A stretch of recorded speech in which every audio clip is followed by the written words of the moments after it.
আমি নবী কান্দি উম্মতের কান্ডারি হইয়া, আমার উম্মতের গুনাহ মাফের জন্য কান্দি। তুমি চাও উম্মতের বিচার রে ফাতিমা, তোমার দিলে কি কোনো মায়া নাই? তোমার দিলে কি কোনো দয়া নাই? ফাতিমা বলে, আব্বা জান, আপনার কি হুসাইনের জন্য মায়া লাগে না? হাসানের জন্য মায়া লাগে না?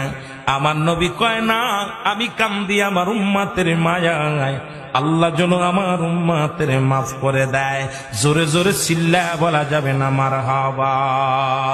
আল্লাহ নবীজি বল, ফাতিমা আমি তোমার কি দেখতেছি? আমি কান্দি উম্মতের মায়ায়, তুমি কান্দো উম্মতের বিচারের জন্য। ফাতিমা বলে, আব্বা জান, আমার হাসান হুসাইনকে আপনার উম্মতের জন্য আমি কুরবানি করে দিলাম। জোরে বলেন সুবহানাল্লাহ। আরো জোরে বলেন না।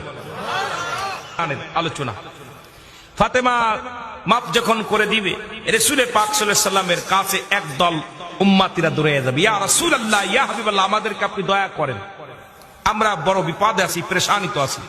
নবী বলবে, তোমরা কারা? নবী বলবে, বালা পার বলবে, হুজুর